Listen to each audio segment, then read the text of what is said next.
Oops. Yeah, I want to take you out. So let me prove it to you. What do you want to do? You want to take me in the ring? I'll let you beat me up for a round. Let me? So I last 30 seconds. You let me take you out on a proper date. Last 60 seconds, I'll let you. The story of the film begins with 5 close friends who rise together after one of them becomes famous, forming a tight-knit inner circle bound by loyalty and ambition. At the center of it all is Vince, the actor, the Hollywood star. Then there's Eric, his best friend, now serving as Vince's manager and steady hand. Beside them stands Johnny Drama, the third member of the group and Vince's older half-brother, who followed the same path into acting but never achieved the same level of success. Next is Turtle, their longtime friend and the group's driver. And finally, Ari Gold, once Vince's volatile, high-profile agent, has become the new head of a major studio, making him both the group's greatest asset and its most dangerous liability. The film opens on a day when Vince is unraveling in the aftermath of a disastrous marriage. Desperate to escape the weight of his disappointment, he decides to throw an extravagant party aboard a private yacht, determined to drown himself in the thrill of a new romance. His friends arrived by boat, doing what they've always done best, absorbing the fallout of Vince's impulsiveness and reframing it as the next bold career move, the next chapter of his life, anything to keep him from spiraling into depression. They already have a film in production, one that demands their full attention. But Vince wants more than just the lead role. He calls Ari, who is responsible for financing and securing the film's budget, and after rejecting Ari's proposals, announces that he will not only star in the film, but direct it himself. To Ari, it's reckless, staking his entire fortune on the first project of an untested director. Yet years of loyalty to Vince, combined with Vince's undeniable power and daring as an actor, ultimately compel Ari to say yes. 8 months later, the film has reached post-production. Its title is inspired by the legend of Jekyll and Hyde. As director of this lavish production, Vince insists on giving his brother Johnny a rich, substantial supporting role. He has always believed Johnny deserves to be seen. But Vince's perfectionism, coupled with his narrow vision of how the film must end the right way, pushes the project far beyond its estimated budget. He expects Ari, now both investor and producer, to secure an additional $15 million to complete the film according to his vision. The demand places immense pressure on Ari. He had come out of retirement under the promise of a calmer life, free from relentless stress. Now, faced with yet another financial gamble, he is furious. The strain reignites concern in his wife and child, who insist that after 2 years away, he return to therapy. Meanwhile, the 4 friends encounter world-renowned fighter Ronda Rousey while driving back from a meeting. Turtle harbors an intense secret crush on her and pressures the others into following her car. It doesn't take long before Ronda greets them with the steering wheel lock in hand. But when she comes face to face with Vince, she softens, accepting their invitation to the film's private premiere, giving Turtle a chance to get closer to this dangerously captivating woman. Eventually, Ari is forced to travel to Texas to meet with the film's financial backers. Larson McCredel, a billionaire investor, funds Ari's studio. His heir and only son, Travis, young, inexperienced, but completely enamored with Hollywood, insists on attending all of his father's business meetings. Ari presents Vince's request for additional funding as a strategic, worthwhile investment. Larson is tough but rational. He agrees to increase the budget on one condition: Travis must attend the private premiere.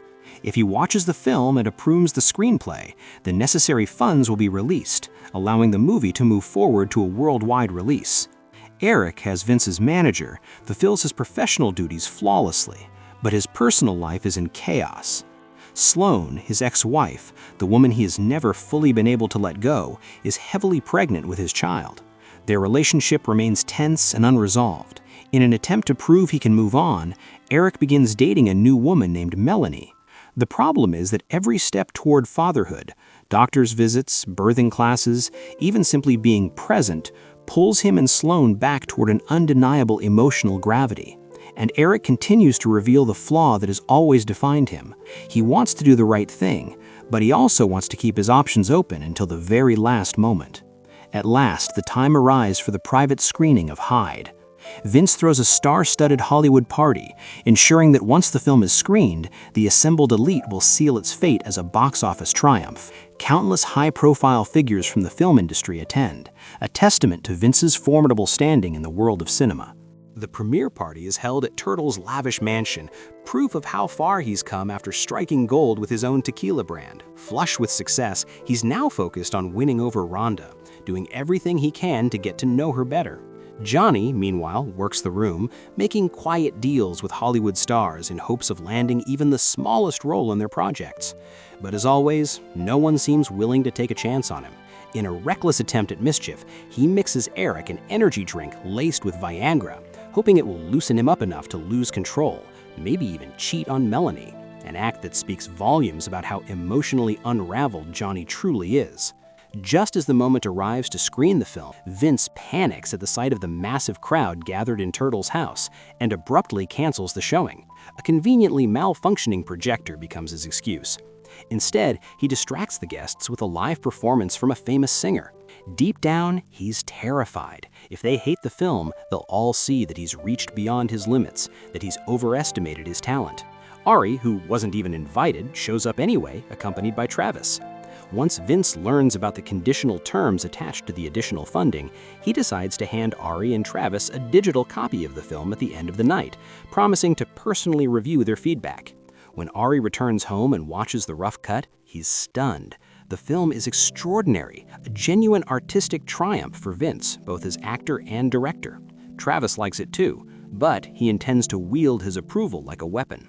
He declares that Johnny's performance doesn't work and demands that all of Johnny's scenes be cut entirely. If Ari refuses, Travis will withhold the additional funds needed to complete post-production. Ari tries to stall, hoping to protect Johnny because this film is the only truly meaningful role Johnny has ever been given.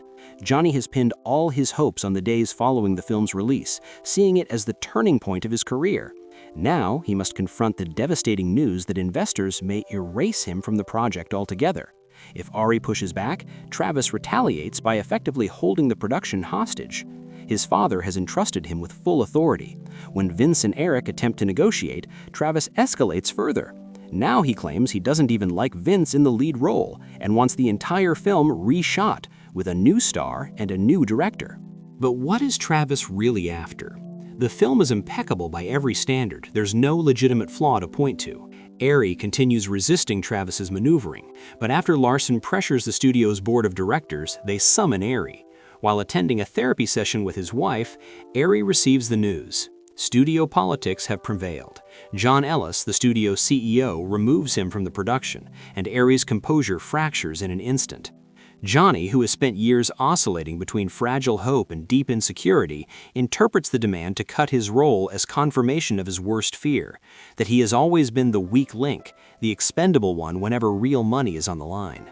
On the night of the premiere, he met a stranger and later engaged in the heated video call with her, only to discover she has a possessive husband. When the husband learns Johnny's identity, he retaliates by leaking Johnny's most intimate moment to the public. Just as Johnny braces for professional humiliation, he becomes the punchline of the television industry, his private vulnerability turned into spectacle. Turtle, desperate to win Rhonda's heart, tries bluffing, posturing as tougher and more dangerous than he is. Instead, he inadvertently offends her and ruins everything. But Turtle doesn't give up. Determined to prove himself, he challenges Rhonda in her own gym, stepping into the cage to face her on her terms. He lasts 30 seconds, 30 brutal seconds that prove his sincerity. Even after she breaks his arm, he asks her out on a date, and this time she says yes.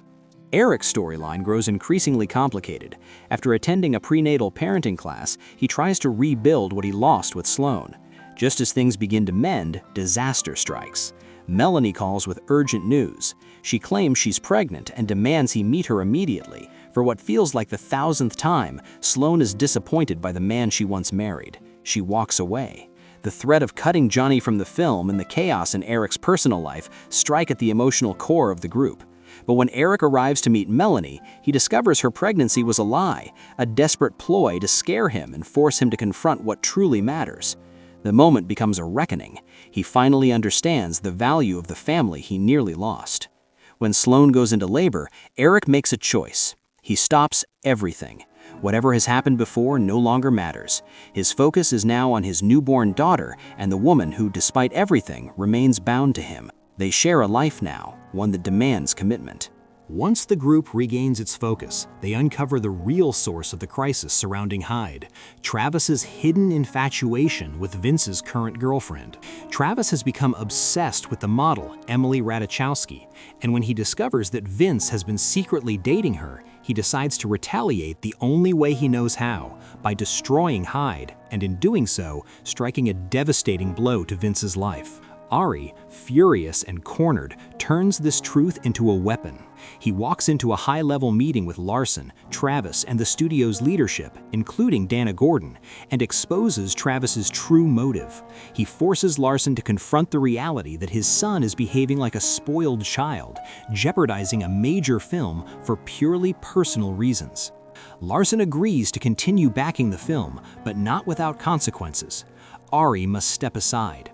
He has publicly humiliated Travis, and Larson insists that his son be treated as though he matters, even if he's acting like a fool.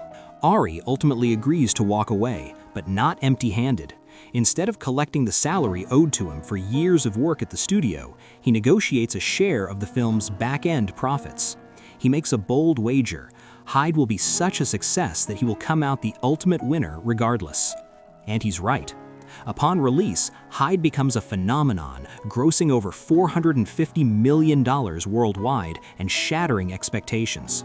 Vince's reckless leap of faith transforms into a triumph, elevating not only his own career, but the lives of his friends as well. In the film's final moments, we arrive at awards season. The group attends the Golden Globes together. After the flash of cameras and the ritual of red carpet pageantry, the ceremony begins. In a moment of genuine shock, the award for Best Supporting Actor is announced, and it goes to Johnny. At last, the world sees him, not merely as Vince's brother, but as a rising star in his own right. In a mid-credits coda, Ari fulfills a personal promise by attending the wedding of his former assistant. The film closes on a final image of the five friends together, posing for a commemorative photograph, a reminder that through chaos, ambition, ego, and loyalty, their bond endured.